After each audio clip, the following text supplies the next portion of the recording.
to have Maybe self-appointed that would. themselves to a more nobility race. That's funny. However, they still I do get where rule they're going at. Sargon with power, and eventually moving to Victoria, and now fighting over the throne there against the Dracos. Ha. Vivori are based on wyverns or lesser dragons. Ooh, okay. Vivori. Vivori dragons. This race can be found around in Sargon, where they potentially originated from, Okay. and adventured to Victoria. Vivori are known to have higher physical strength and endurance Makes sense. than most other races. Okay. Alephia, the race with deer-like traits. Elaphia deer-like. This race can mainly be found in Lefania, but also in the far north in Sami. You can find other Alephia in Victoria and Yan. There is also Very potential diverse split. subways of Alephia that are based with traits from giraffes. With equine traits and features, Kurunta are based on horses. Horses. Ever see any of them in Umamusume pop up, perhaps? Yeah. Okay, that was a stupid joke. And even zebras. Zebras. Kuruntas are known to be born with fast running and stamina. Makes A sense. vast majority of Kuruntas are born in Casimir, the land Casimir. of the knights. And Kuruntas, currently the only known race to have two elder race siblings, which we will get on to later. Elder race. Lupo, the Wolves of Terror. This race is mainly found within Syracusa, but also can be found in other places such Okay. as Sargon and Victoria. We love. One's Everyone family loves Sargon. came from Sargon and ended up in Victoria. Liabri, the second highest most operators in Arknights of 35 operators. Liabri Jesus. are based on birds. Birds, Most huh? Liabri can be found in Colombia, Iberia, and a few in Laterano. Okay, I've learned. Let me go back real quick. Can be found in Colombia, I've learned Colombia is very. Wait, maybe I'm wrong. I'm wrong. Never mind. Discard. Iberia, Disregard. and a few in Laterano. Volpo, having Volpa. similar traits to Lupo, and sometimes confused with Lupo, this race is actually based on foxes. Foxes. Volpo can be found in Syracusa, Syracusa, Colombia, and Colombia. Sami. Sami. Archosauria, having traits Whoa, from that's a name and a half. Holy jamoli.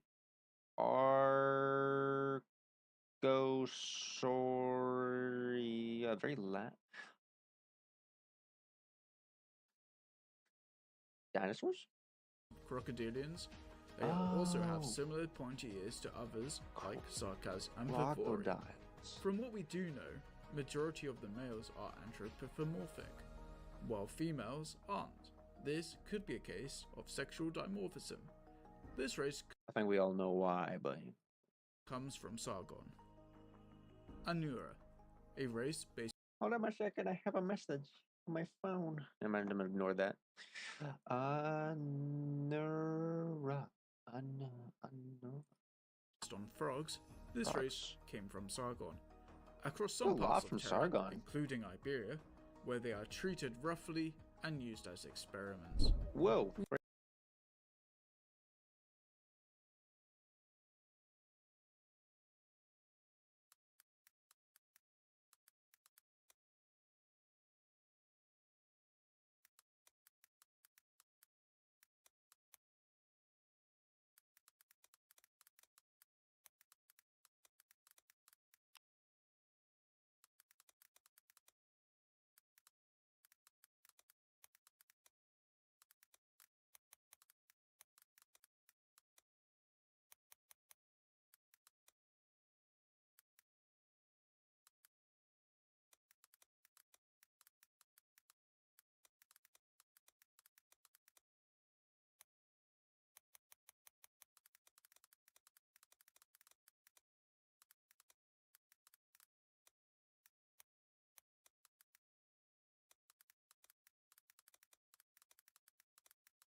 Have a message on my phone. Never mind, I'm gonna ignore that.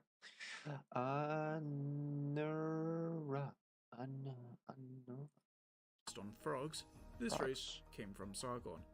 Across A some lot parts from of Terra, Sargon. including Iberia, where they are treated roughly and used as experiments. Whoa, very In big, Iberia, where they are treated roughly and used as experiments. We Okay. only know of one Anura, and that is Blue Poison, who is based on the Blue Poison Dart Frog. Ah, A race we don't know much about Ah. is the Manticore, and despite being I mean, I don't even have to guess what that is based off of. It's pretty straightforward, I'd say. Oh man. based on a mythical creature, this race can be found in small parts of Sargon and are rare, or Imagine they so. just want to keep away from other races. Makes sense. Caprinae, one of the common races found in Lefania. The Caprinae have treats from goats and sheep. Goats. Cultus, the rabbit and the hare race, mainly found yes, and the born rabbits. in Rembiliton. Cerato is based on rhinos, with the classic rhino-like horn Cerato. on their forehead. We know of one Cerato, and that is Bubbles. If feline So theoretically, based off of the races, have their own things they're good at, like the Karanta are like horses and stuff, and they're very fast and have high stamina. So would the operators also act similar to that in theory? Like I know this is like a tower defense game, but like you wouldn't see, let's say, well, let me think here. One second. Let me go back to the last page I wrote out.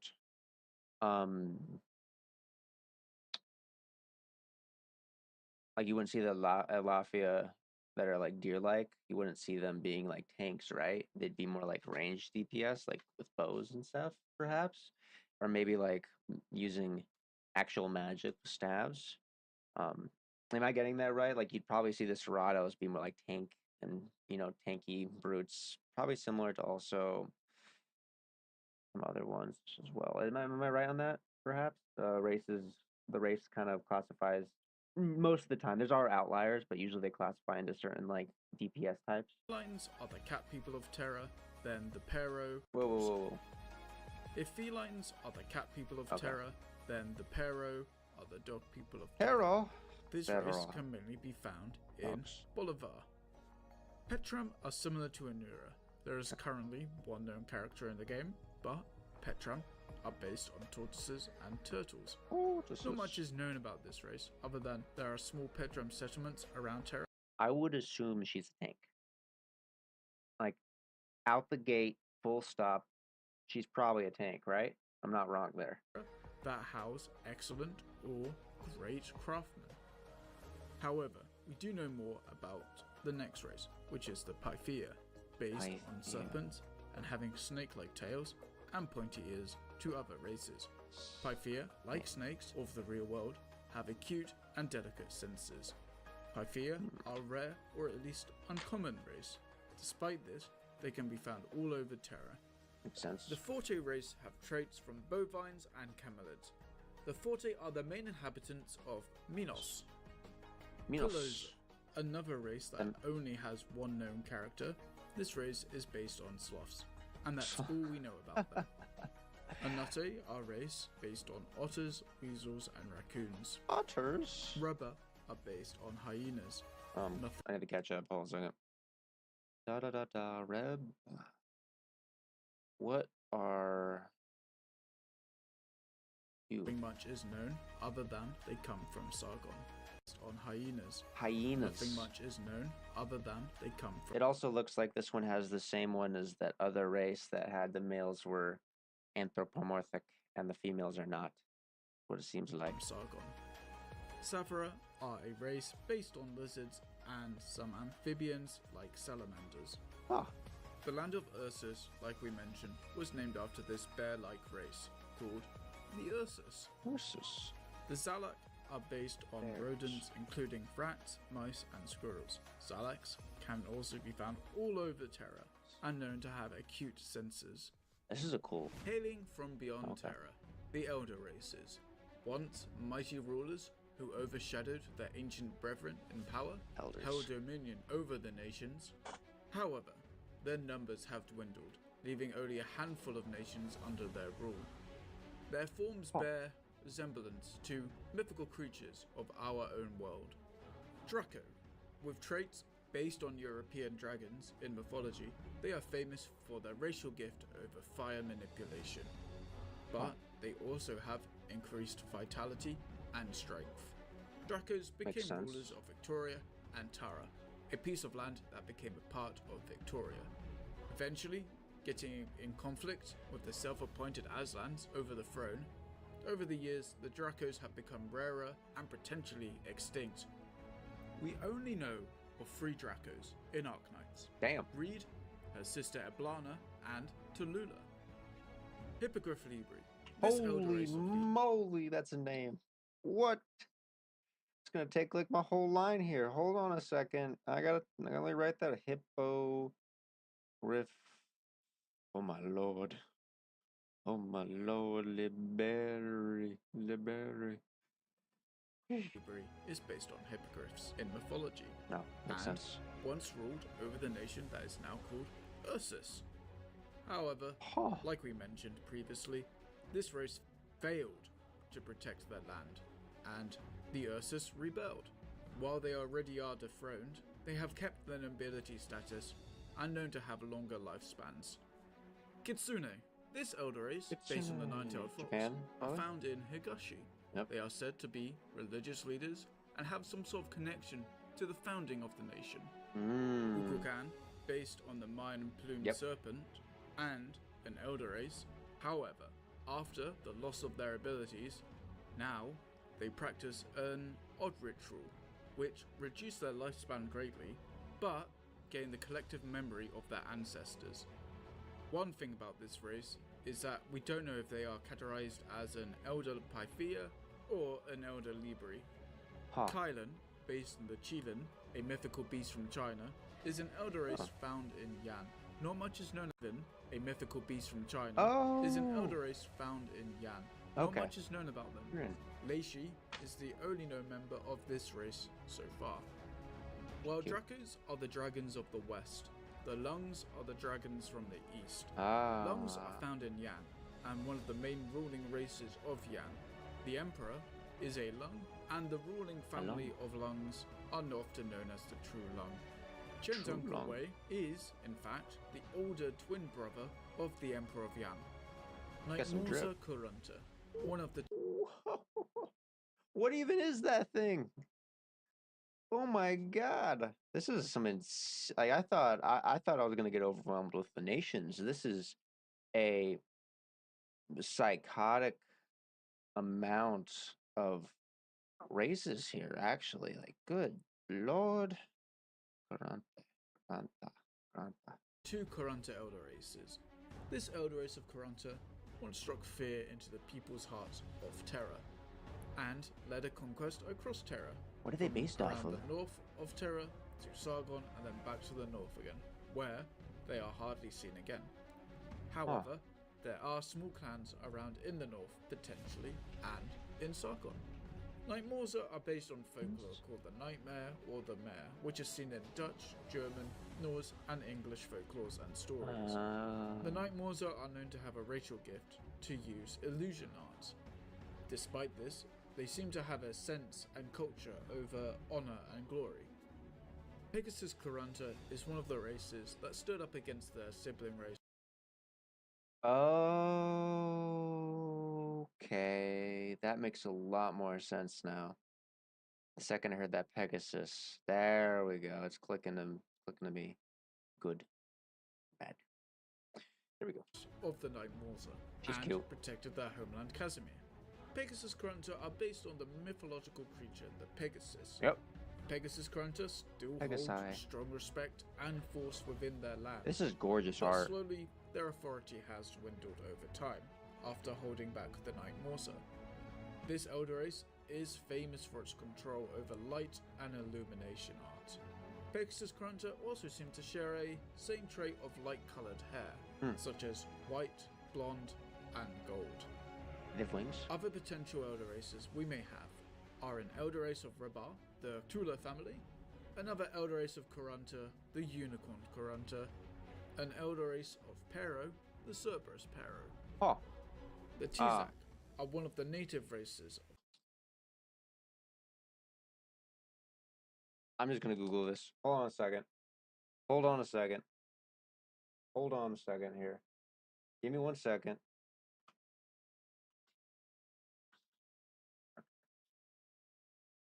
Hold up. He says Tzak, but I've seen Tkaz. Tkaz, okay, it's spelled Tkaz.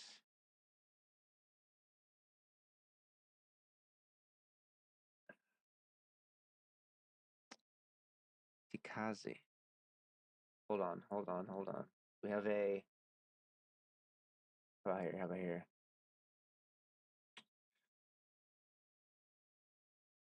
Sarkaz. Hold up.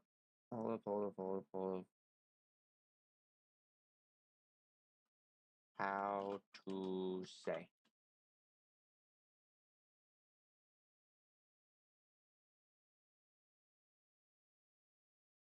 Tkaz, visual arcane game, which was known for instance, plus name and type of.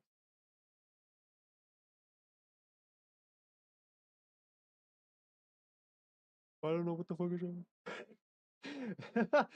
No, I don't know if it's Tzak or Tkaz. This will haunt me for a while. I'll be honest. I think someone mentioned this in the comments. I'll go check back in my last video. I think someone mentioned the right pronunciation for this.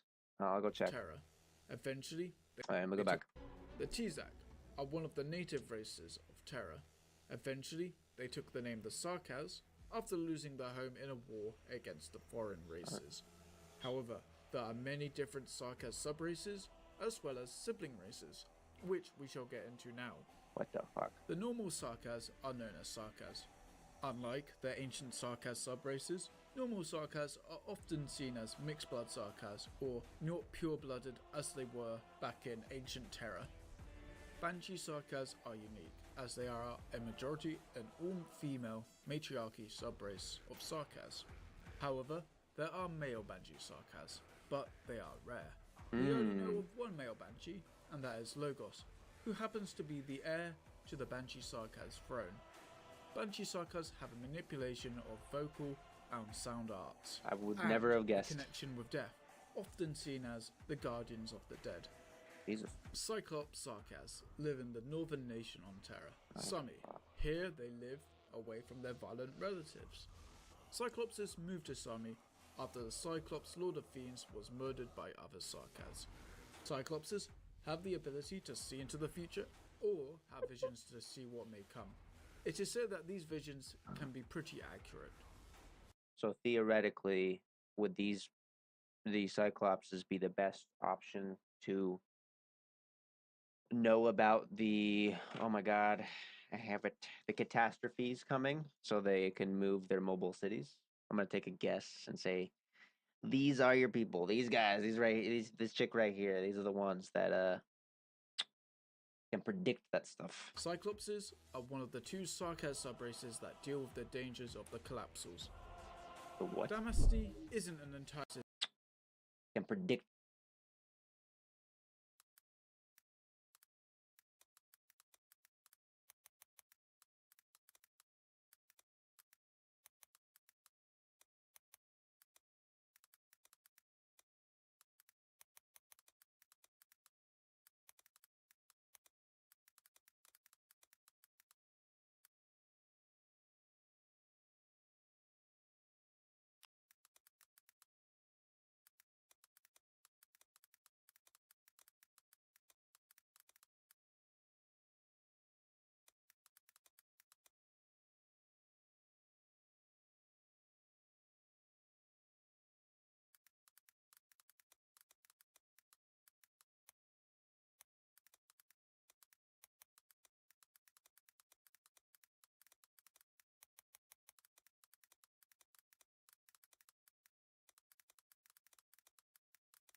that stuff. Cyclopses are one of the 2 Sarkaz subraces that deal with the dangers of the Collapsals. The what? Damasty isn't an entire subrace, but an ancient Sarkaz with the ability to shapeshift and multiply itself into more individuals. Diablo Sarkaz are said to be one of the most powerful Sarkaz subraces, with the ability of strong fire arts. However, this subrace is said to be extinct. With few pieces of Diablo shards left, one shard was fused with Ifrit, a Suvra, now merged with such a shard, giving her traits and abilities of the fiery ancient subrace. We recently found out about an abilities of now merged with such a shard, giving her traits and abilities of the fiery ancient subrace.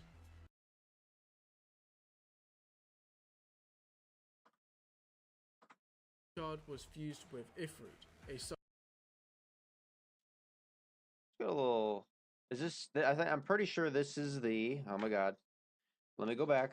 Let me go back on my pages here real quick. That's the Oripathy, right? Those crystals on the arm there. But now merged with such a shard, giving her she traits doesn't and abilities have of the it fiery ancient on her subrace. arm or anywhere I can see. So does that mean there's a cure for Oripathy? I thought it was incurable. Maybe I'm wrong. We recently found out about Jarl Sarkaz, and sometimes they're known as Heart Whipper or Mind Sarkaz. What? Jarl Sarkaz have a unique art, which is to do with hearts, mind, and Hearts emotions. and minds, people, hearts and Similar minds. to their vampire relatives, they have to control their hunger, but for emotions instead of blood. Wait, you say vampires? Unlike vampires, however, they do have more control or found other ways to get over this. A vast majority of Jarl don't even live in Kazdel. This is because Jarl are very sensitive to emotions, especially negative ones. The leader of the Jarl is known as the Archliar. Currently, we don't know if they have an Archliar at this moment. We currently know of 2 Jarl, Nymph and her sister working as Rhode Island's HR director, who is clouded in mystery. Gargoyles, said to be one of the most ancient... The HR director. Jarl. That makes sense. This dude looks cool as fuck. Goyle. This dude looks fucking cool. That looks like he looks like a siege operator. Like, you know, fucking hammer time. Sarkaz subraces. This subrace of Sarkaz has control over soil, stone, and earth, often called the children of the soil and the stone. They have earth arts manipulation, and even said to have conversations or talks with the earth and the soil.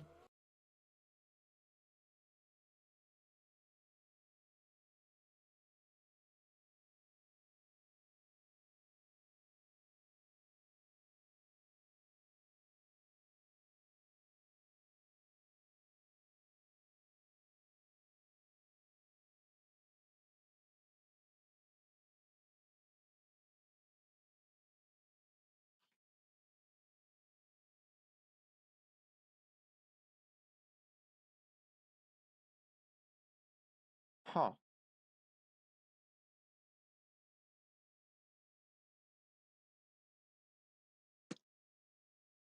Huh.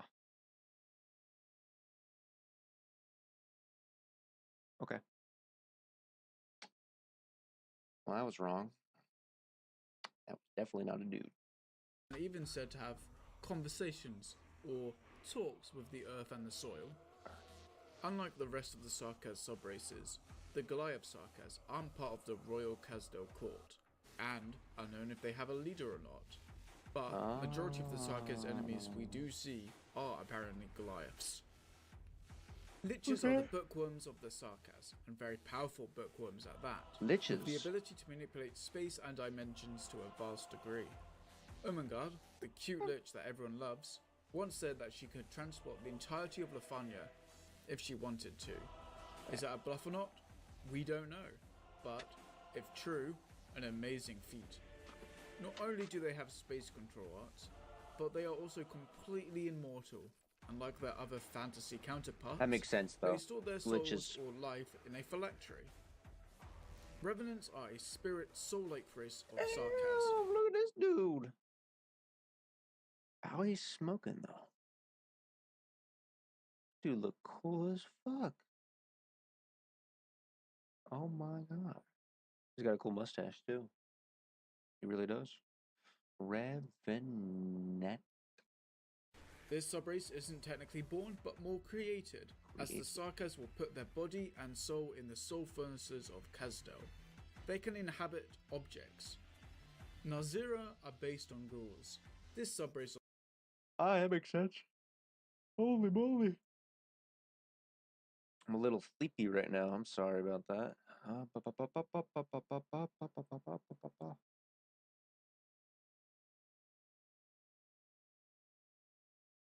of Sarkaz are one of the physically strongest ones on Terra. Ooh. One of the reasons for their strength comes from their deep cultural aspects of cannibalism and eating their enemies.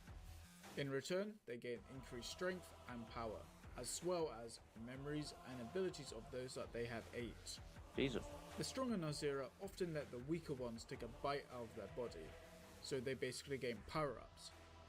Nazira King happens to be one of the oldest characters in game. Fucking cool as shit. That's dope. That's cool.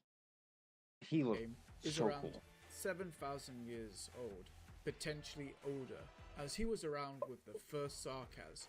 He is often known as the War Incarnate, due to the Nazira becoming far more powerful in wars, due to eating the bodies. It's a Moonlight Blade. Look, it's a Moonlight Blade. Like the vampire myths of our world. Vampire Sarkaz. Vampire. Ooh, one cookie. Wait. Oh, I'm thinking about something else. One. Two. Vampire Sarkaz are bloodsuckers. They feed on blood, as well as strong blood arts manipulation. Blood. Similar to the Nazira, they have an ability to empower others with blood blessings. Vampire Sarkaz have a thirst for blood, which is a hunger they have to control, making them very fearful, even to other Sarkaz. The Wendigos are a subrace of Sarkaz that are tall and have an exposed skull, thus they wear a mask. Fortunately, there are no longer any pure-blood Wendigo left on Terra, with the last one being Patriot. Well, I'm confused now. So I thought when the races, you know, had kids, they would only be one or the type. So technically, wouldn't that still make them pure-blooded, right? Because even if your parent was, let's say, a dog, sounds weird. But if let me fucking go back to these. Hold on a second. Like even if your parent was like a Forte and Ursus and shit, you're only gonna be like either a Forte or an Ursus. You're not gonna be a mix of them. So technically, wouldn't you still theoretically technically still be pure blooded? I know that sounds counterintuitive, but you're one fucking race and stuff. But maybe they're talking about pure blood and family relations, perhaps, as in they still inherit different colors of hair and stuff, perhaps. However, there are still Wendigo Sarkaz in the north of Ursus, led by the Wendigo King fighting the threat of the Collapsals. Just like the Nazira, the Wendigo are one of the physically strongest and have cannibalism deep in their culture. We would have to see if there are more Sarkaz sub-races in the future. Now, we move on to Sarkaz sibling races. First being the Anasa. This race separated from the Sarkaz and moved to Yan, distancing themselves from more wars and difficult relatives. While they kept some Sarkaz culture, overall their culture has changed. While we still don't know much about them, they do live in the wilds of Yan in tribes. Oni, a group of Sarkaz that broke away from Kazdel after the Sarkaz Lord of Fiends Kolum was killed. They moved to where Higashi is now and became the Fiends Kolum was killed.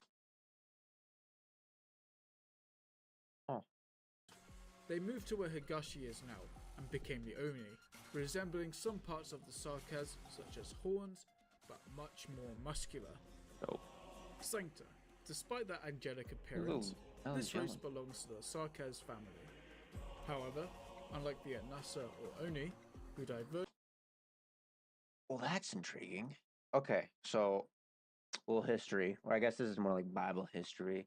So technically, like the true demons or whatever of hell and stuff like that were fallen angels, but this is almost a reverse scenario where these angels we have here on the screen, let me go back here. These angels we have here are actually fucking words are tough for me. That's why I write things down. Nope. Tarkas, right? I wrote that right down. Right. No, Sarkaz. Sarkaz, that's what I meant. All right, so it's kind of like a reverse. So instead of it, the demons being fallen angels, it's more like the angels are risen demons? Theoretically, perhaps? Sarkaz family.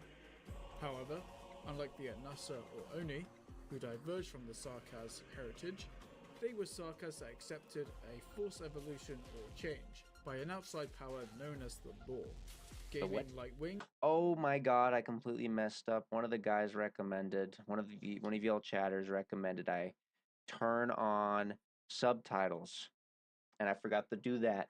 Solution or change by an outside power known as the Law. Okay, subtitles. I had you on for a second. Come back, please. All right. Gaining force evolution or change by an outside power known as the Law. The law. Gaining light wings. The law. The law. All right, I completely forgot that.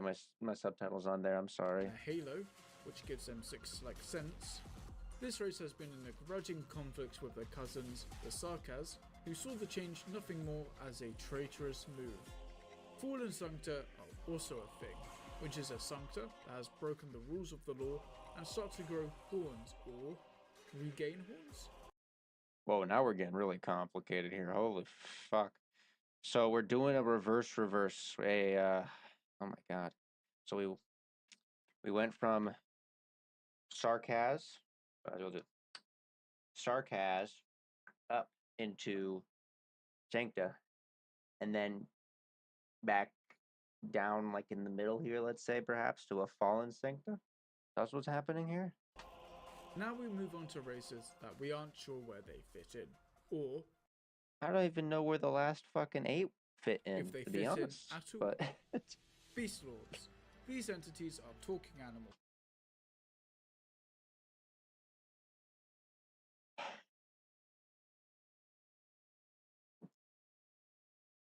what the fuck is that?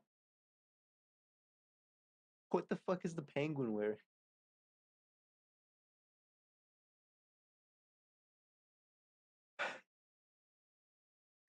Beast Lords.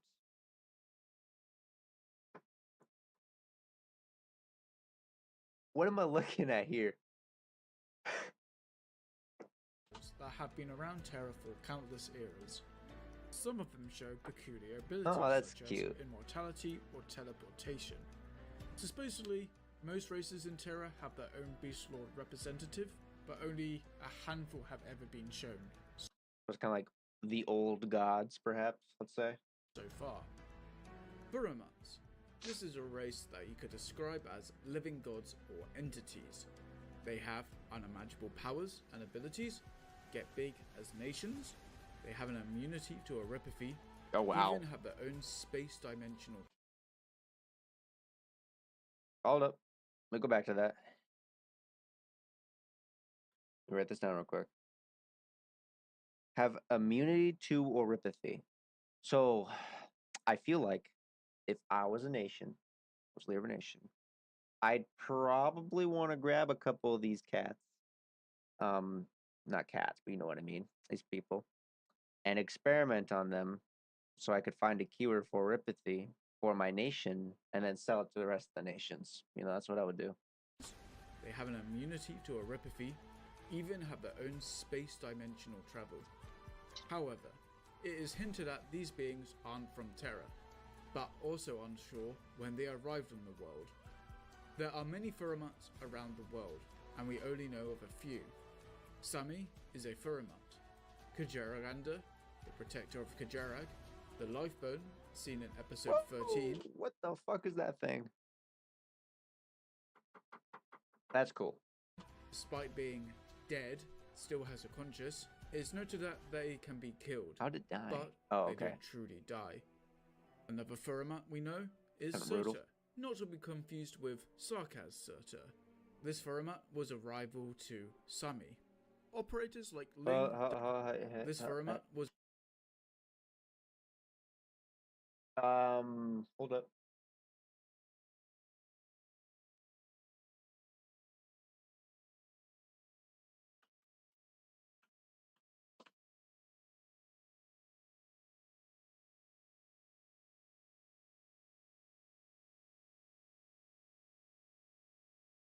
Hold up. Sorry. Give me a second. Okay, not that. That's a terrible image. I don't want to use that one. How about this one? Can we use an image? Please, Lord. Give me an image here. All right. Boop, boop, boop. Boop, boop, boop, boop. Give me 1 second. I'm sorry. Pop, pop, pop, pop, pop, pop, pop. Pop, pop, pop. Wait, that's not the image I wanted. Go back. No, take me back. Take me back. I looked up the wrong image. I like this image. Let me click on the image, please. Please, Lord, let me click on the image. Any image. I'll take any image. I'm going to crash out. Anyways, I think y'all know what I'm talking about here. Right? They look oddly familiar. There we go. There we go. That's an image. That's an image I can work with here.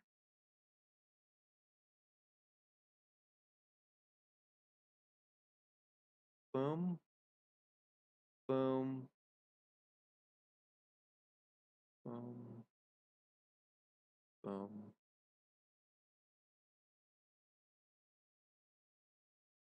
Levantine. So, like your daughter, baby, perhaps? Huh. Was a rival to Sami. Operators like Ling, Dusk, and the siblings are all fragments of the Furimat known as Sui. Elf. Similar to other fantasy elves. Wait a second. Wow.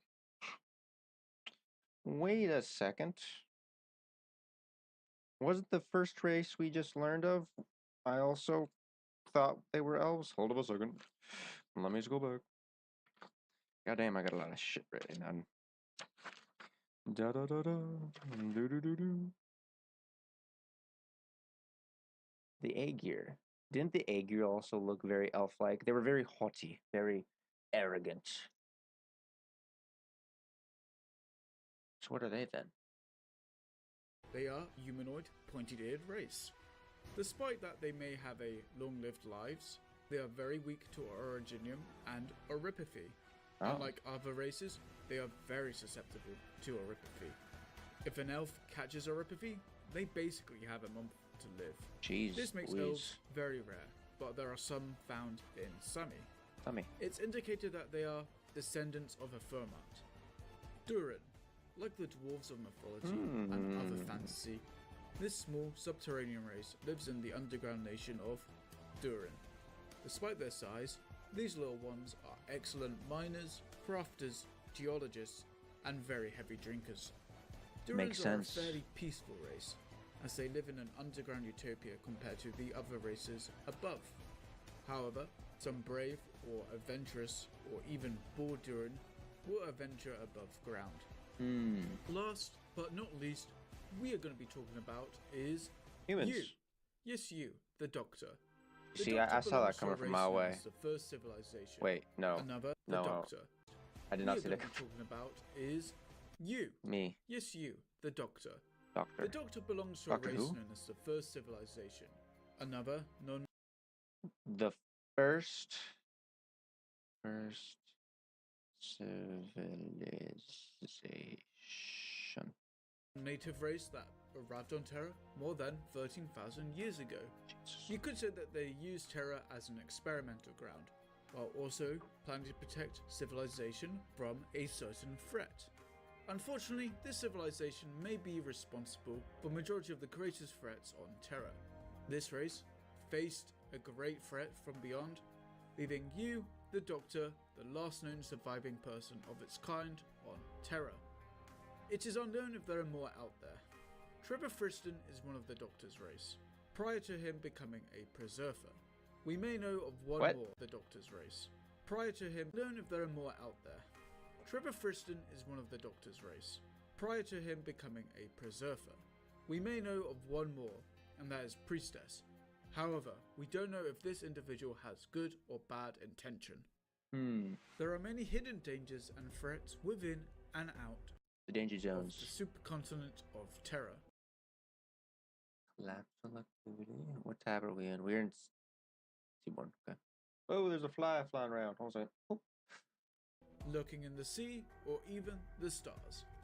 If not handled carefully, it might result in the end of Terra.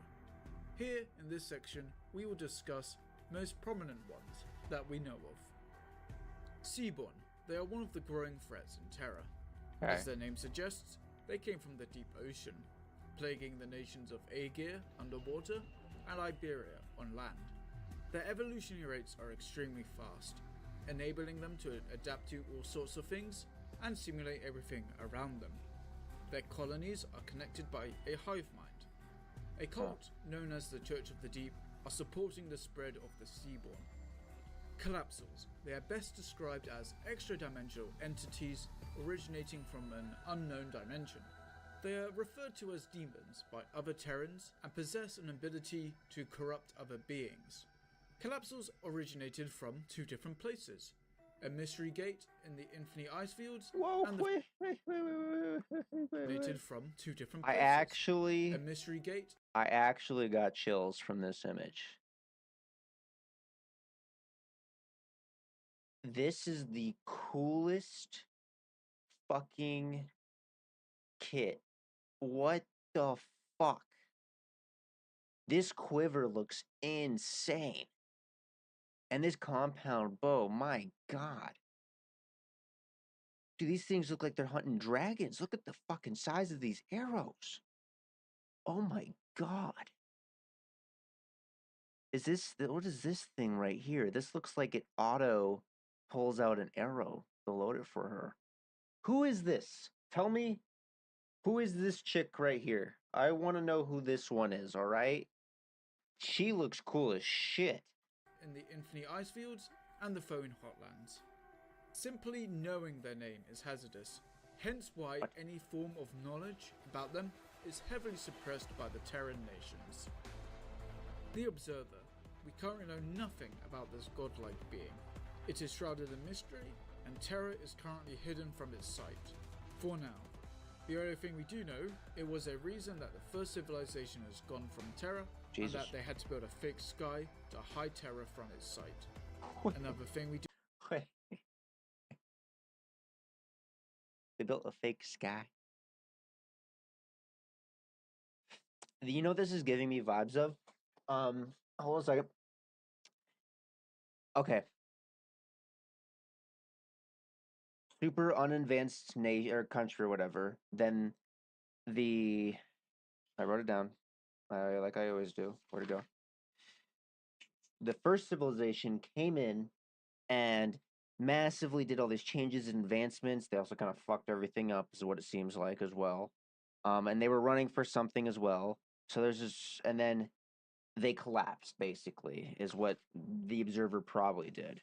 So then they collapsed and they have all this old technology left behind and shit like that. And all these nations and people and races started messing with this technology, and it's probably, you know, it's kind of like humanity, like Halo, humanity messing with the Forerunner technology and stuff like that. Perhaps something similar to that. You know, is that it wants Terra, and it's coming whenever the races of Terra. It wants Terra specifically? Does it want Terra, or does it want like the first civilization or the Doctor, us? Or game theory here. I don't know any fucking lore, but I'm just throwing out game theories for fun. Maybe it wants Terra because the first civilization came to Terra that run this experiment, but they probably imported a lot of these fucking races as well, and they ran this experiment. And let's say the observer thinks this experiment succeeded, so that's why he wants Terra, perhaps. And you, like it or not. Okay.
Congratulations on EA. Hello, new employees. Today we'll be patching the rainbow flags out of our games. Saudi Arabia has bought the rainbow flags out of our games. Saudi Arabia has bought EA. And this is obviously like... This is a, like a simplification. And there's a Saudi prince. So this is a guy, how do you know he's a Saudi Arabian prince? I think the amount of items that he, 91,000 items. So that's the reason why people think that he's a Saudi Arabian oil prince. And it's fake. I don't know if it is or not, but I think it's funny. A Saudi prince has reportedly changed their Steam profile picture after EA sale. I bought EA. Thank you so much, Reddit. And so, anyway, there's that. What is that, PFP? Bro, like, they just do what they do. And so anyway, let's go back over. I'll look at a few more of these. So Saudi Arabia, no, here it is. And yeah, EA has announced plans to be acquired for $55 billion.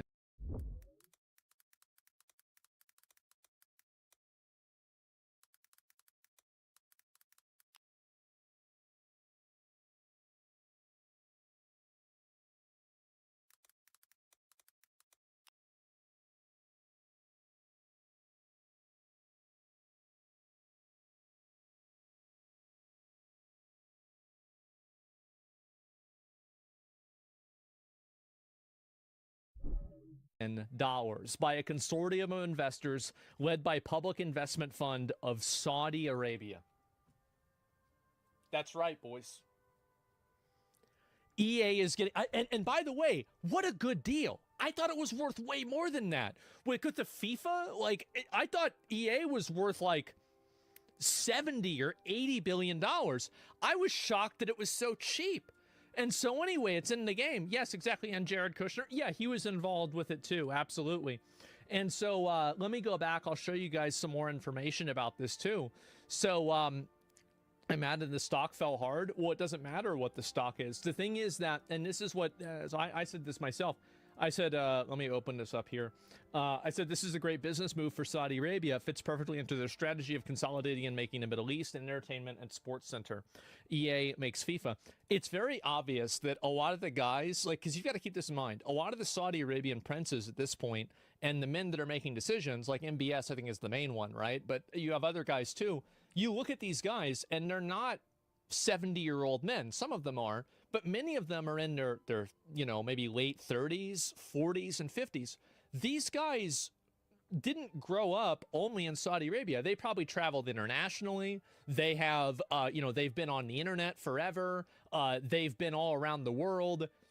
These guys know where things are going.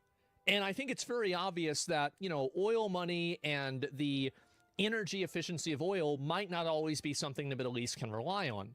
So what these guys are doing, and I think it's really smart that they're doing this, is that they're trying to recalibrate their entire industry and their entire fucking economy into entertainment, sports, and media. That's clearly what they're trying to do. They're trying to diversify. And I think it's a great idea. And yes, bro, exactly. They want their money spent on FIFA booster packs. Well, and here's the other thing, too. It's smart. Yeah. And the thing is that you might disagree. Oh, Saudi Arabia kills journalists. Yeah. Yeah. But, I mean, they're not stupid. They're not dumb. They're not like low, like their IQ is not low. They're not stupid people. You might disagree with what their viewpoints are and disagree with what they do. It's the same as China or whatever else. The people that are running the country are not dumb. They're just simply disagreeing with you, and their values are a lot different than yours are, you could say. And so, yeah, that's it. Are women allowed to drive there? So I had a friend from Saudi Arabia, and he told me that the reason why women didn't want to drive, women didn't drive is because they didn't want to and they were lazy, and they didn't even want to show up to say that they wanted to drive. I don't know how often people get in accidents over in Saudi Arabia. I have no idea. But apparently they made them, this is like a few years ago, right? And so I don't believe it. I think that they can drive now. And it's very obvious that Saudi Arabia and the Middle East are making themselves more westernized in the process of trying to appeal to a global audience through entertainment and media. And I think that this will be an interplay. So like in the same way that people criticize sports washing and they criticize, oh, wow, the Middle East is doing this or China's doing this so they can have more of a cultural control. I think this goes both ways. And I think that it also is a cultural exchange where when you have the people that are in that country that are seeing the way that maybe the West does things or the way that, maybe Japan does things or other countries, they do things, that's going to change their perspective and their worldview also. So it's not just going to be a one-way street. It's a good thing. I think it's a positive form of globalism. I do. I am a big advocate and a big fan of a global cultural exchange where each country retains their own autonomy to do what they want, but they can enjoy, and engage in other cultures and other economies to the degree that they want to. I'm a big fan of that. And the reason why I'm such a big fan of this is because of the way that I grew up. So I grew up in Austin, Texas. Austin, Texas is a massively multiracial place. And I grew up in a very multiracial environment. I was actually a minority in my high school. It was like 60 or 70% Hispanic. And then, the remainder was like black and white. And like white people and black people were about equal with the like proportion of like how many people were in the school. And so like that's the way that I grew up. And I felt like that was it prepared me as an individual, as a kid, to get along with anybody. And I think that then when I get on the internet and I started talking to people in Canada, I started talking to guys in Brazil, I met people that lived in the Middle East. I asked them, I said, so what happens if like a woman goes out not wearing that thing? And they just tell you. And I think that the value of that is so indispensable. It's so valuable because I think that breaks down xenophobia. It breaks down other types of stereotypes, and it breaks down cultural divides that I think that whenever you have two people that can deal with each other, that's what really matters. At the end of the day, it matters. It's on a personal level. Can you deal with and can you live with this other person?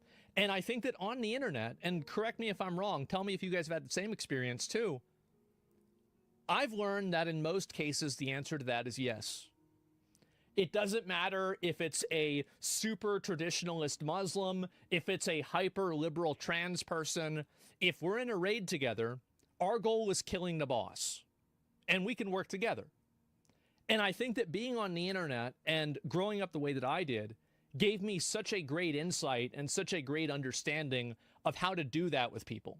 And you know this now with me as an adult. How many times do I ever have drama with other people? Do I ever have drama with other people? No, I don't have issues with other people. I don't have like these fights with other people, like these weird, like, you know, big issues, etc. Almost never. Yeah, never. And so, Hassan, no, Hassan, like I disagree with Hassan on things that are political. I don't dislike Hassan really I don't hate Hassan. I just disagree with his opinions on things. Like these are two very, very different things. And I think that growing up the way that I did gave me the ability to be able to distinguish between the two things. And I think that's something that's extremely healthy. And whenever I see globalism like this happening, it makes me happy. Because it makes me hope that the next generation of guys is going to have the same experience that I did. Because I know that how valuable and how enriching that was for me as a person. And I hope that other people will have that too. Does that sound crazy? That's how I see things. That's the way I look at them. I'm not saying this is always the case or anything like that, but that's generally what I think. And are you sure you want to be back now and I have to deal with me? Yeah, I remember you. And yes, I do. Dearborn, Michigan? Oh, sure. I mean, you definitely have. Listen, there are instances of religious extremism that are problematic, and I totally agree with you, etc. Like, I don't want to bring Muslim fundamentalist culture into America in the same way that I don't want to bring American culture into Saudi Arabia. I think that these two places can coexist and can have mutual respect without having to completely, be mixed together. You know, is that hard? Is that complicated? I don't think it's complicated. So, yeah, I understand. Yeah, unless they want it. Yeah, of course, right? And but it did happen in Saudi. Well, I'm not really sure what's happening in Saudi Arabia with everything. So yes, Saudi Arabia is buying EA, and a lot of people are saying, let me see if I can pull this up. Gay, EA Saudi gay. The end of gay at EA. The buyout is official. $55 million deal. EA is now owned by a conglomerate which includes Jared Kushner and the Saudis. There is zero chance the studio continues with virtue signaling and DEI shenanigans. I don't think that this is as guaranteed as you might imagine, but it's not like they're going to come out with a press release and say, we're getting rid of all the gay people now. All the rainbow people, we're deleting them. They're not going to just come out and say that in the press release. But that doesn't mean that it might not happen. Obviously, I do think this will play a role in the way that different things are told, right? And also, by the way, here's some silver lining. Now, there's a chance that maybe not Call of Duty, but Battlefield could have the storyline that September 11th was actually an inside job. You know, like, you stop the planes and everything and the towers still fall down. Now it's going to be Battlefield and not fucking Call of Duty, right? And there's a possibility for it now, right? Stop it. Yeah, sure, they wouldn't. I don't think they would either, but that would be absolute fucking cinema, wouldn't it be? Yes, directed by Michael Bay. Yes, bro. And then, yes, oh my God, play the Linkin Park sound as they go down. Holy fuck, that would be insane. And yeah, Summer Building 7, yeah. Any from the Saudi perspective, exactly. And Cinema Hallway, yes, this would be a proper timeline. So yeah, we thought it was going to be Call of Duty. No, it's not. I mean, you've seen the building destruction mechanics for Battlefield, so they're already halfway there. Anyway, I don't need to make any more 9/11 jokes, right? But actually I will, but not yet. My point is, this is probably going to change the way that EA games are being made, and it's probably going to change the way that different games get greenlit and different games get approved, right? Why did Bush do it? That's the big question, right? And not because of Saudi or Kushner's personal beliefs, but because the strategies do not make money. And this is also another really big important thing, is that why is it that all of these non-Westernized countries and companies are not pushing, you know, like a gender ideology or like a sex ideology? The reason why is because it doesn't make money. Like, adding this stuff into video games doesn't make money. The only time that it happens is in the West, because that's the people that really care about it a lot. And so, yeah, that's it. Saudi Arabia Games and something, I guess, right? And it doesn't make money. Well, it never made money, right? And that's the thing. And so EA took on debt to do it, which makes the company focus laser-like on profits and growth above all else. The whole idea of a buyout like this is because investors believe that they can make more money on this than being public. I think they're right. I do. And here's another reason, is that Saudi Arabia is, like, they're trying to make their own, you know, like, they already have their own golf league. They have their own soccer or football league as well. And they're trying to, obviously, like, EA is a vertical piece of that integration to making sure that, like, the Middle East is, like, the hub for football, soccer, and entertainment and media. Yeah, like MMA also. Yeah, of course. Their golf league is ass. Yeah, I mean, Rome wasn't built in a day. Like, it's going to take them time to develop this and make it good. But the point is that they're working on it over time. And so that's really the point. Oh, Dubai hosts the Overwatch championship? Yeah, exactly. Do you think that in the Dubai Overwatch championship, Tracer or Soldier 76 being gay is ever discussed? I've got a feeling maybe not. Oh, maybe not. Oh, that's going to be a no Peruskis for me. And so, yeah, Soldier 76 is from the game. Yes, he is. And, yeah, Mercy, she's from a video game? Wait, what? And it's never being discussed anyways. Well, they're not showing any key art with, like, you know, them with their partner or anything like that at all. And I could probably see Blizzard doing that if it was something that was happening in California. I can definitely tell you that. So EA is getting bought out, etc. And then you have, this is also another person who's saying this. This is former BioWare lead writer, reads the runes on the EA Saudi deal and speculates that guns and football are in, gay stuff is out.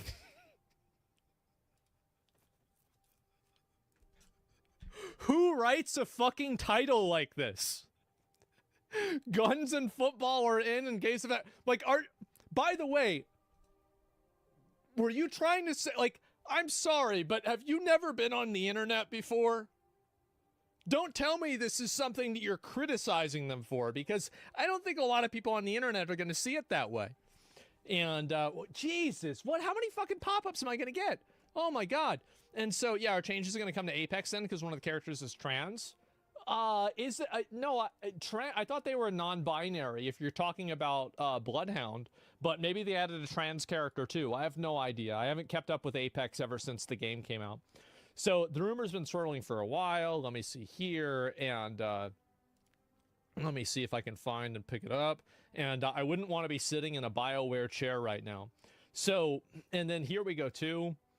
The rumors have been meaning the new EA is instantly saddled with $20 billion of debt and will face intense pressure to crank those profits. It's also the latest step in the Saudi Arabian investment fund's mission to sports wash its brutal regime by using its influence, ubiquity across entertainment industries to distract from some of the world's most appalling human rights abuses.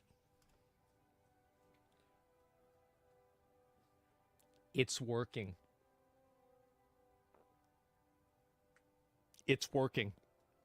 And you know who else is doing it very well? Is China. China is doing it extremely well.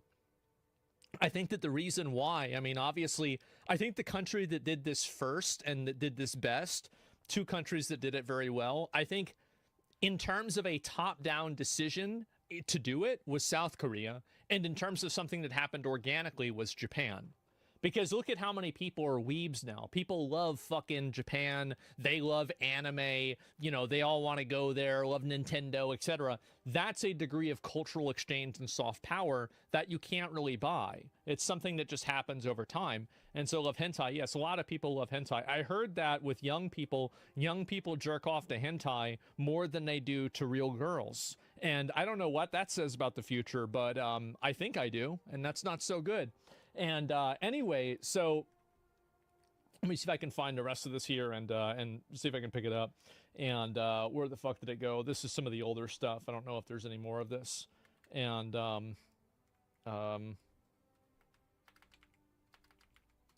fuck, EA games. I'll see if there's any more of this to go over and talk about, but I think that's basically it. And oh God.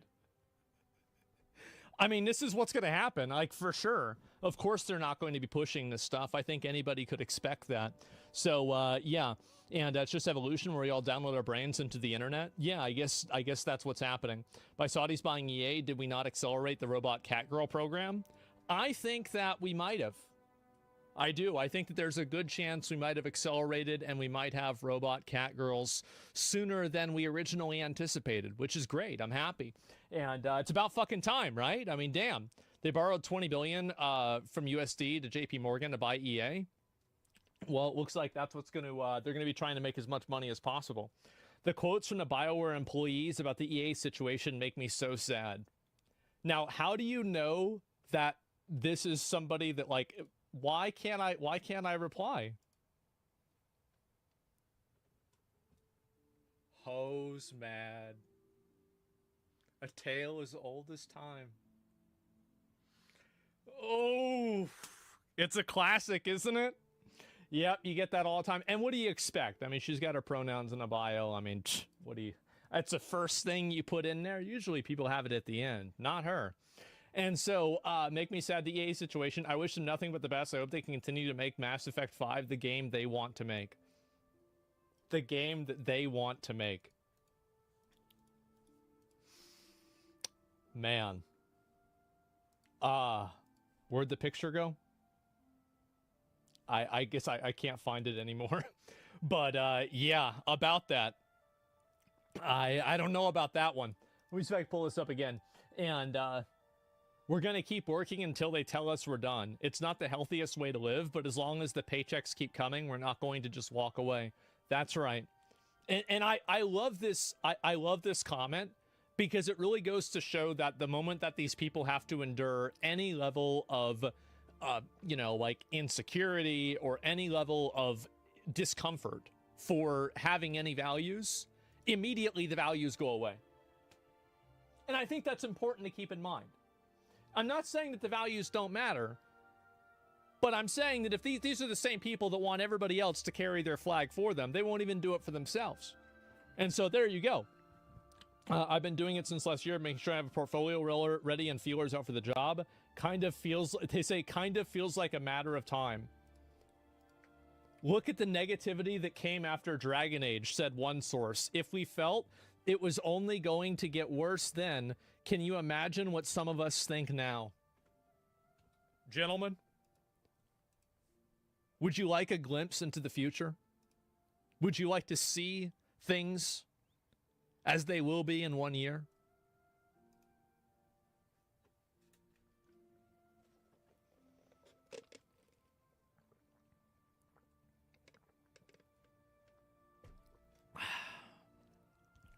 Man. It's not looking good for you. That's just the way it goes. And Big Mac, please? Yeah, exactly. No, the reason why this is happening, I'm going to be real, it's because the games don't make any money. If putting a bunch of gay and trans stuff in your games made money, then this would never have happened in the first place. The problem is that these people want to force a viewpoint into a video game and then get mad when people don't buy it. And then they start crying when the company gets shut down. And here's another one. There's another video game company, Contraband, wait, what was the Avalanche, right? Avalanche, Studio. See if I can find this real quick. Yes, so there was a new video game studio, and Avalanche is imploding. So you see right here, I have reasonably confirmed the devs I spoke to used to work at studios in question.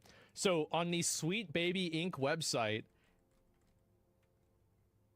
Avalanche Studios Group was on their list. And now, a studio update from Avalanche Studios Group. In light of the current challenges to our business and the industry, we have thoroughly reviewed how to best ensure Avalanche Studio Group's long-term success. The review has led us to the difficult conclusion that we must make changes to our staffing and location. As a result, we are proposing to close our Liverpool studio to initiate the collective consultation process as required by UK law. This will impact all Avalanchers in Liverpool. The changes will also impact our other studio locations in Malmo and Stockholm, where we will reduce our workforce and restructure. Guys, it's not a mass firing. They're only restructuring. It's going to be fine. To address our game's needs, our immediate focus is to offer full support to the Avalanchers during this challenging time.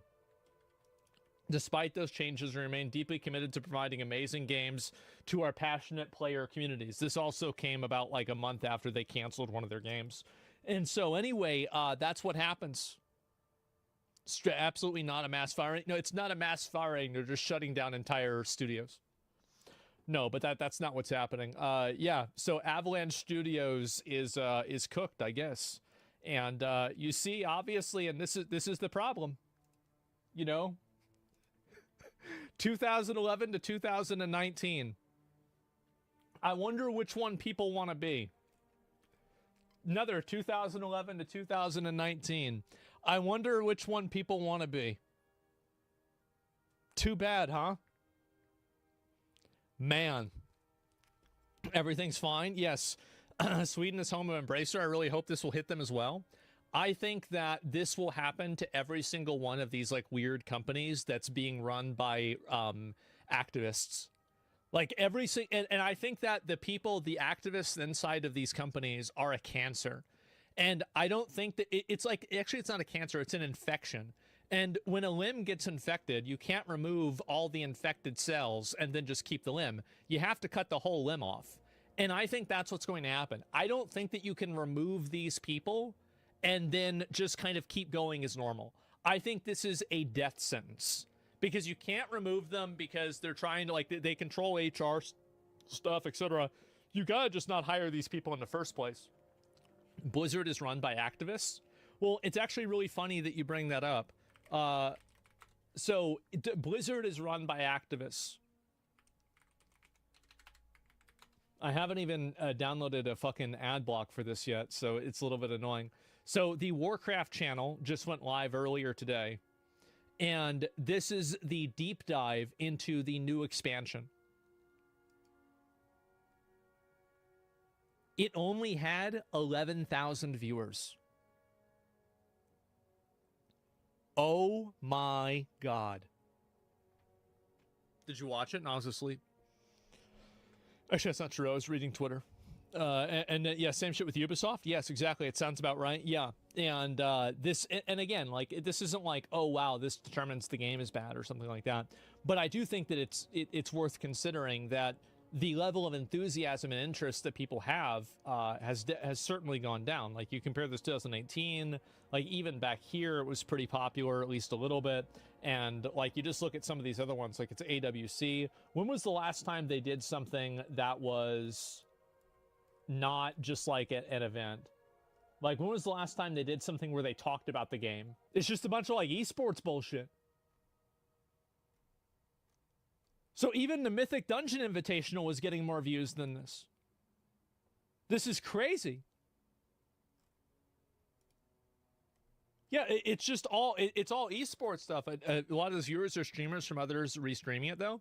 You're right that it definitely had, that's a good point that you're making, that it had lower viewers because you had people restreaming it. But I would argue that that was the same in 2021. Like, a lot of people, there were a lot of times whenever I would stream to Blizzard events, I would have more viewers than Blizzard did. And I think that was very common. So yeah, we call Ascension WoW video has 77k views. Yeah, I mean, I don't know about like fucking like private servers. I'm not into private servers. I'm just talking about like the baseline games. But what I'm saying is that Blizzard is, Blizzard is clearly, not doing well also. But yeah, Avalanche Studios has been shut down. So EA being bought by Saudi Arabia. Let me just kind of finish this up. What does this mean for EA? What does this mean for like, how things are going to go? I think EA is absolutely...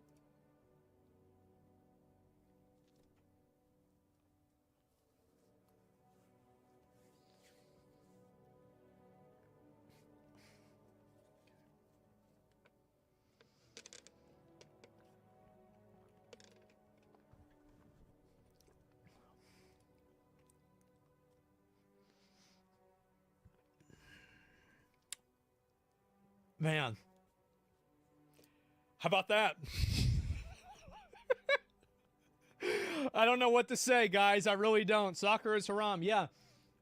So I think that there is a good chance, a very, very good chance, that things will be changing.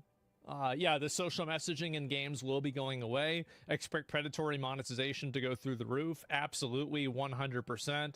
Every single fandom that revolves around a game EA owns today. Yep, that's about right.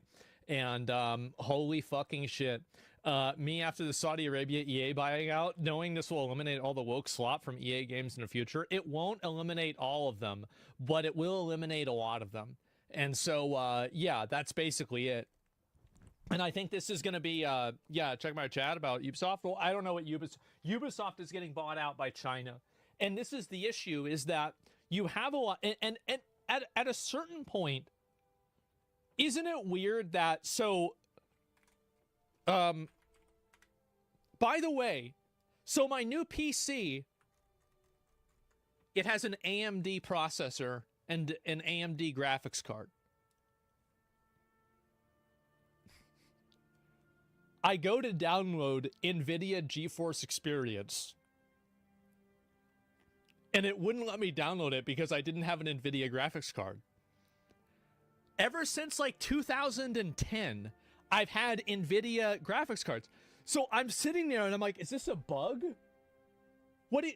What's going on? And like, it took me like 5 or 10 minutes to realize you can't download it because you don't even have a fucking graphics card for this. NVIDIA is better with GPU. I'm getting very soon 5090. Ooh. Ooh, very, very soon. Oh, it's gonna be good. Oh, it's gonna be real good. So yeah, feeling real good. Don't forget a line. Yeah, absolutely. So it's going to happen, and might be very soon. I got a message about it earlier. I'll probably respond to it and get into it later. But anyway, let me see if I can find this here. And consumer worry: Saudi Arabia removed women from Sims 4 image. Do you think this will affect the existing $2,000 DLCs in the game, including LGBTQ DLCs? Absolutely not. I don't think that it will at all. The reason why is that it's regional. So, like, whenever you have companies that do this stuff, they have regional pricing and they also have regional media. It's the same reason why, like, Mercedes changes, you know, like, their UK logo to a rainbow, but that never happens in Mercedes Dubai. Why is that? I don't know. Maybe the social media manager there just doesn't really do his job in June. I wonder why. And so anyway, I don't think that's really what's going to happen. I don't think there's going to be there's not going to be a lot of retroactive changes. There's no blacks in China. There are some, and I think that also, you want to know what's really funny? I still think, I unironically think that Trump should do this. Trump should give iShowSpeed $10 million for creating more value, more soft power, and a better cultural exchange by doing his China tour than USAID had in 20 fucking years. That went so hard. And yeah, you had a few racists and assholes. Yeah, sure. But on a baseline, that was amazing. Like, you want to talk about real fucking soft power, you look at iShowSpeed. That's the real one. China don't like foreigners? Yeah, definitely. And yeah, Speed dealt with it well. There's always assholes. And you see Speed gifting a Rolex to his bus driver. Yeah. I mean, like, that's something, it's like, I remember I had a dream where I won the lottery. And the only thing that I was doing was I was on the phone with my accountant and my money manager about how we're going to deal with this in taxes. Like, I never spent any of the money. It was just like a headache because, like, I was like, okay, so how much is this going to be in taxes? And okay, so how are we going to allocate this money?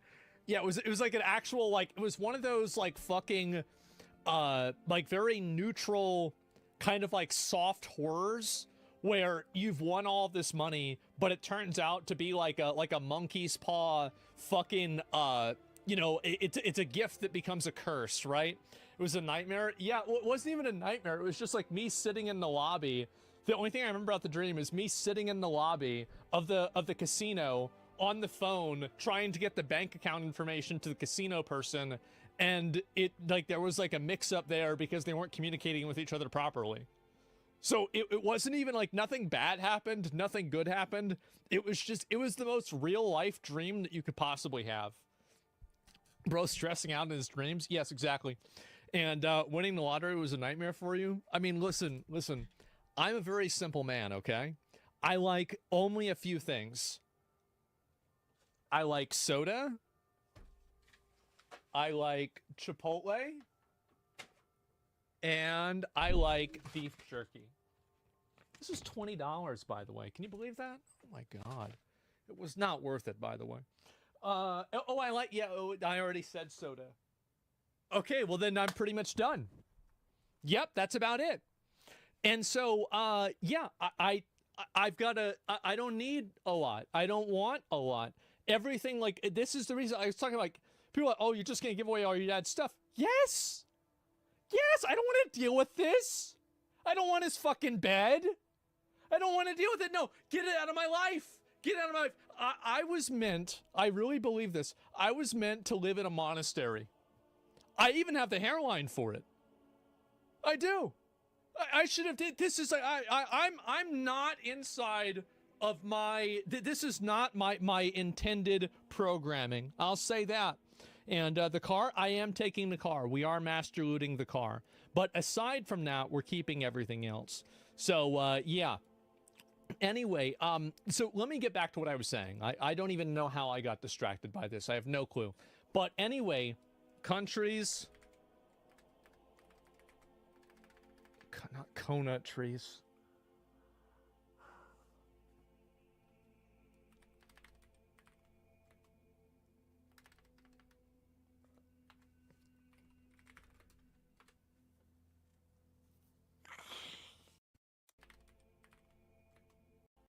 This I have no not coconut trees. Not coconut trees.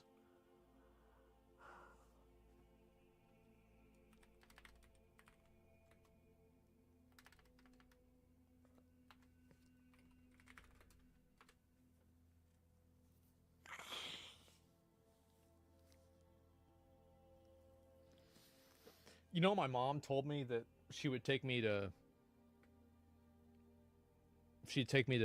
Chuck E. Cheese anytime I got an A on a spelling test. Never went to Chuck E. Cheese. Countries that can't do media because they are mean. And so let me see, how do I make it rap? View word wrap. Okay, there we go. And so, yeah, right. So you have Middle East, China, let's see here, Russia. Let's see, who else besides this? India, sometimes. Let's see, besides this, other countries, North Korea. Yeah, Turkey. That's kind of Middle East, but like not really. Israel. Nigeria, I mean, like, yeah, Pakistan. Here's my point, okay? It seems to me that all of the virtue signalers on social media will not accept any form of media unless maybe it's from Japan. They won't accept any media from any other culture at all, because these other cultures have viewpoints and ideologies that we think are reductive. Isn't that kind of crazy whenever you think about it? Like, the Middle East can't make video games and they can't get involved with media because it's sports washing. China can't do it for whatever other reason.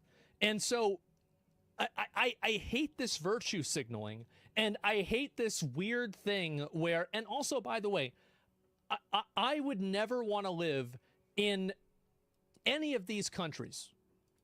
I wouldn't. I love living in America. I don't want America to be more like these countries. But at the same time, I just hate this weird fucking shit that people are doing where any of these countries that does anything, oh, we can't consume media from them because, oh my God, they do bad, their government does bad things. Why are these people trying to make rules for everybody else and how they should behave? It's outrageous. So yeah, Portland coverage on this. It's happening here. Oh, Portland. I have seen that. I'll talk about that in just a little bit, but let me finish this up. I think this is so overbearing and obnoxious and annoying. I hate it. Okay? Just so you know, when you were on break, the left started calling the alt-right Indians.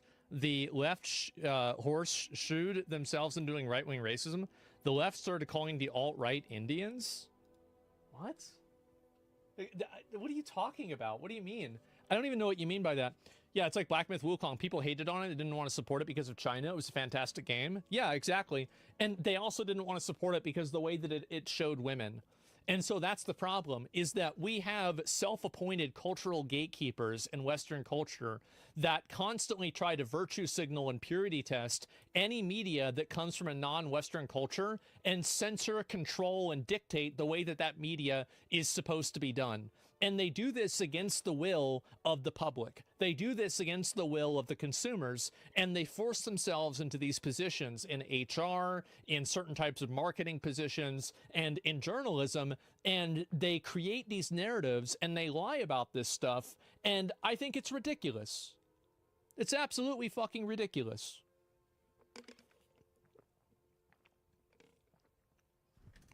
Source? I just look at it. I don't do any sources. All of my statistics and everything are made up, but they're also true. That's just the way it is. Like, I'm not going to look up a statistic and look up a fucking, like, a graph, and it's like, oh, yeah, well, you know, if you look at the graph says this. Fuck the graph. What am I reading a fucking graph for? Why I need to read a motherfucking graph? Nah, I just simply look at it. That's the way it is. It's that simple. Yeah, source, trust me, bro. Yeah, I just make it the fuck up. And by the way, most of the time, I would say 99%, I guess I'm doing it right now, 99% of the time, whenever I make up a statistic, it's right. I'll say that. It's vibes. Yeah, all of my data, everything is just vibes. You been around? Yeah, I just look on the internet and I look at some posts and it's like, oh, that's probably the way it is. It's that simple. I'm going to paraphrase. The left started accusing the popular right-wing accounts of being run from India. Oh, right. So there has been a push to... I really don't like... By the way, I've got to say this because nobody else says this. I hate the way that people treat Indians now. I think it's so disgusting and it's so unfair.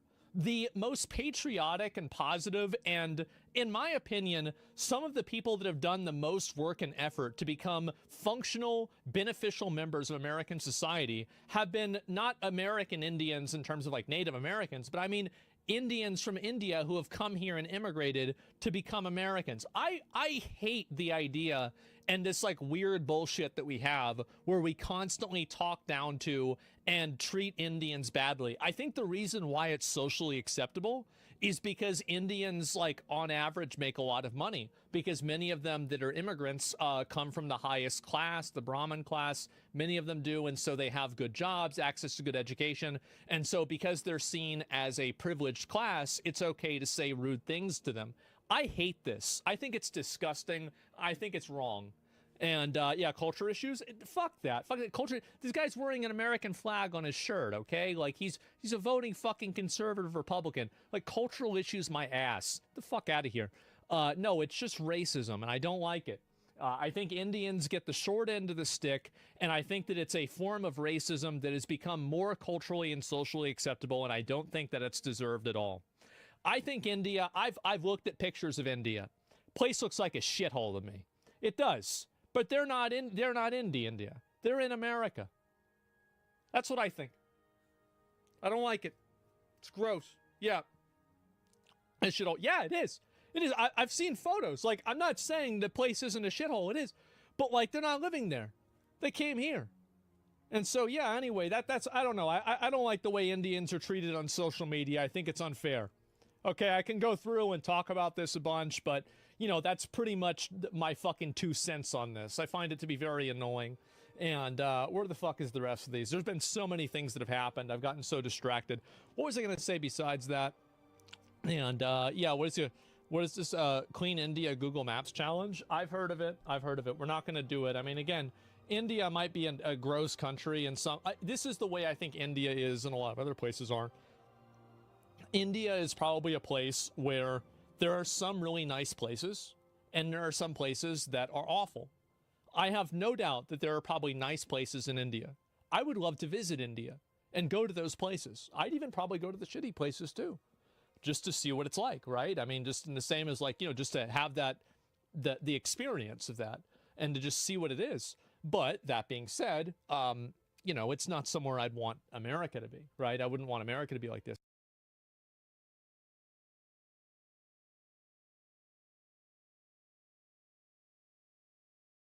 I used to love Xbox, man. What happened to the game I used to love?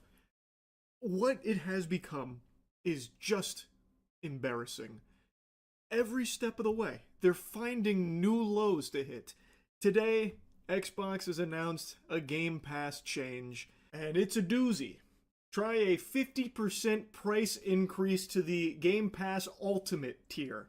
Yeah, and it is revolting. It's going about as well as me in a dunk competition. They have increased the price to $30 a month for the Ultimate tier, and the two previous tiers for Essential and Premium are just not worth it. The Ultimate tier is the only one that lets you get the games day one, and for a large number of people, that was one of the main draws of the service here.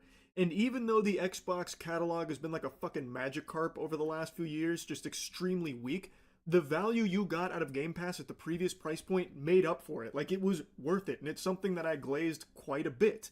But now, at this price point, the fuck is the point in keeping it anymore? It's just not worth it, and a lot of people are now canceling their subscription to Game Pass in response to these price increases.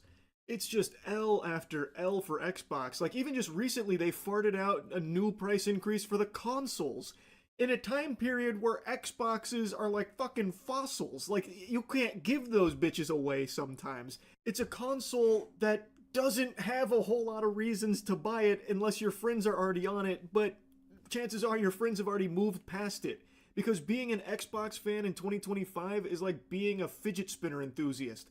It's just not cool. It's lame. Like, it is so far past its prime now. And it brings me no joy saying that, by the way. As I've always proudly stated, Xbox and Xbox 360 have been my favorite gaming experiences.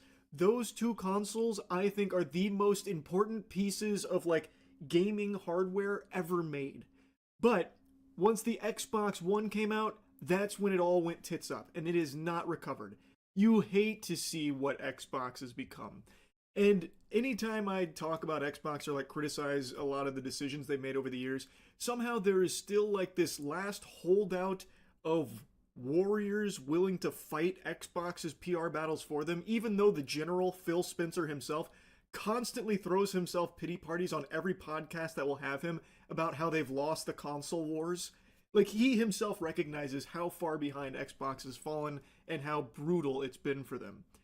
And it just somehow keeps getting worse, even though they have this, like, come to Jesus moment of, man, we really put our own dick in our ass here. They don't do anything to course correct.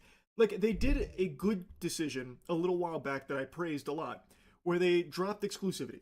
I think that is the brightest path forward for the industry, where every title hits every platform, so consumers have their pick of playing it on their preferred platform.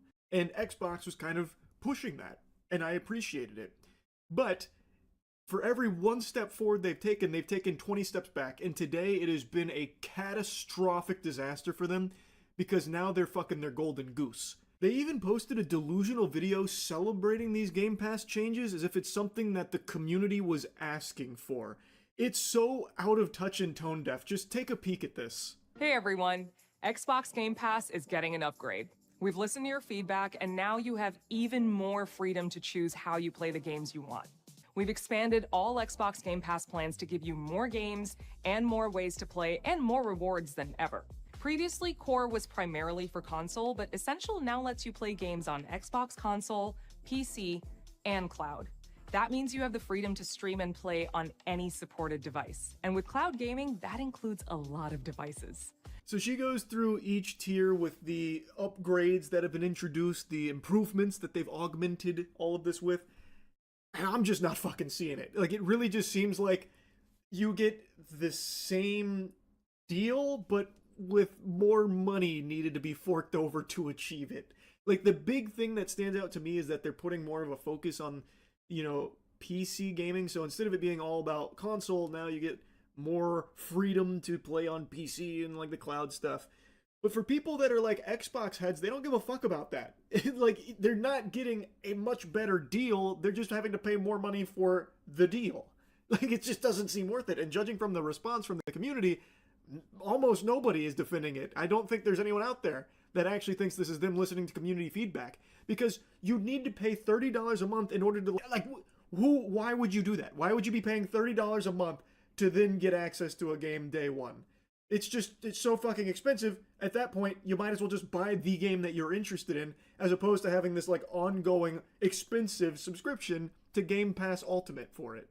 It's just not worth it. The value is not there. It does seem like it is now just a price increase without offering any real reason or justification to fork over those doubloons for it.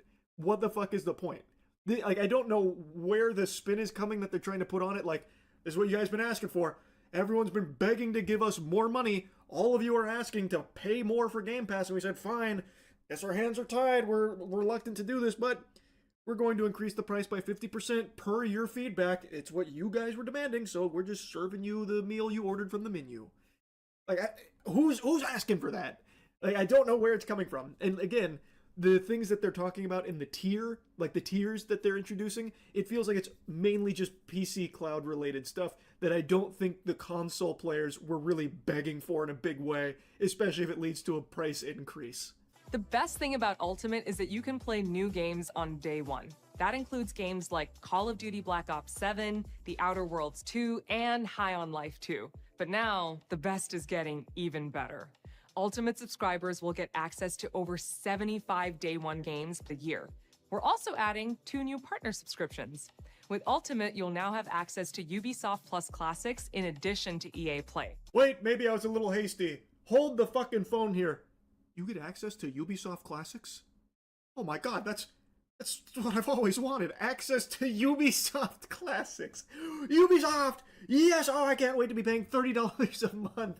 Whee! And of course, EA Play. Who can understate the value of EA Play there? This is so silly. And I was really curious if they were going to mention the price increases in this video here, because it's so pivotal. Like, this is a really big deal. It's not like some trivial increase of like, 50 cents. It's 50%. They have raised it from $20 to $30, and they don't make a peep. They don't mention it in this video at all. They tried to save that cold water outside of the hype of this announcement, which I think is a little scummy. I don't really like that. You should talk about the price changes too. You talked about everything else, like the name changes, which feel totally unnecessary, but that's just like corporate America where names change all the time for the most minuscule of reasons. But come on, you're not going to mention the price here? There's just nothing, there's nothing in this that screams value, that screams that this is worth it now. Previously, at the old price points of Game Pass, I thought it was a good deal. I really did think that they had a good service that they were offering at that price point. At this, I don't see who the fuck would ever be able to like rationalize spending that kind of money for what you get out of it. It doesn't make sense to me. And what also doesn't make sense to me is how Microsoft thought that this was a good idea. Like, I recognize that they're not, doing amazing, but I mean, come on, like, just look at 2025 for Microsoft. It has been rough. And they've already increased prices on like console and everything, and now this. Like, they had to know this was going to be a big fucking miss here. I just, like, I don't get it. It's crazy to me. Anyway, though, I just wanted to yap about this a bit. I really, and I don't mean this exaggeratory, I really don't know how much longer Xbox is even going to be around before they just pull the plug on it. It just seems like it's in such a disastrous state. They have so many things under their umbrella, but yet have so little to show for it. And their one, like, really good saving grace here with Game Pass is just getting ruined. It is going straight in the dumpster. It's already there. Like, this is a dagger in Game Pass for a large number of people. Like, it's not blown out of proportion with the amount of people canceling their subscription. It really does seem to be that bad. Anyway, though, I won't yap about it any longer. That's really about it. See ya. Hey, ever wondered what it would be like to take a beloved children's story that stood the test of time for more than 100 years, suck out all of the passion, creative energy, timeless wonder, and universal themes, and replace them with jarringly inappropriate 21st century identity politics, a bland cast of sterilized characters played by a series of tick boxes carefully chosen to appeal to modern audiences, and CGI that looks like it was rendered by a team of 4 minimum wage animators in their spare time at the weekends? Well, then you'll have a pretty good idea of what it's like to endure.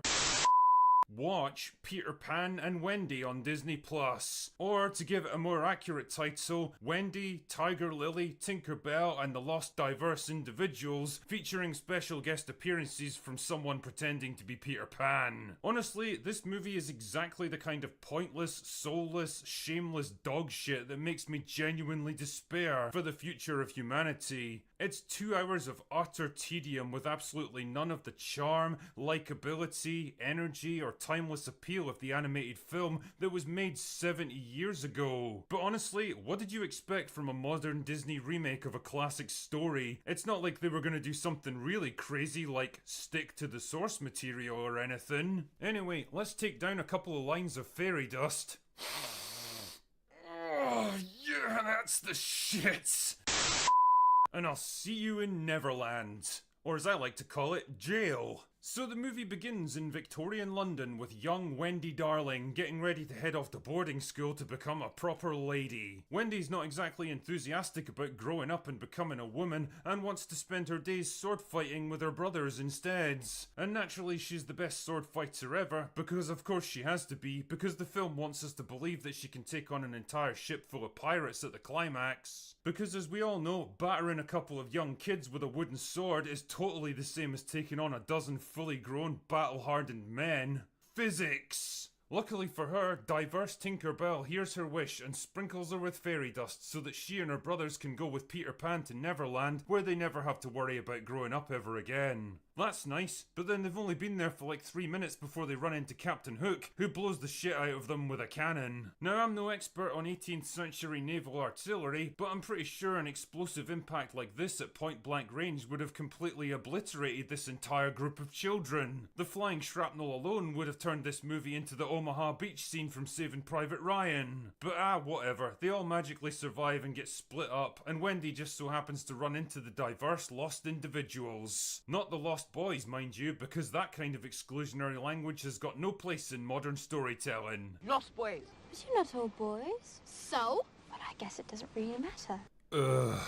Yes, we get it. We're not supposed to care about the fact that you've just rewritten an integral part of the original story because the protagonist straight up tells us we're not supposed to care about it. Don't question it. Just clap like the mindless seals that you are. This is also where we get to meet Tiger Lily, who for some reason is now the de facto leader of the diverse lost individuals. At least I assume she is, but she's got this weird habit of speaking to them in her native language, even though there's no indication that any of them can actually speak it, and she's fully capable of conversing in English anyway, so draw your own conclusions there. Actually, I kind of like the idea that none of them have got a fucking clue what she's talking about, but they're all too polite to call her out on it. It fits pretty well with the creative aesthetic of this movie now that I think about it. Anyway, the premise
Bye.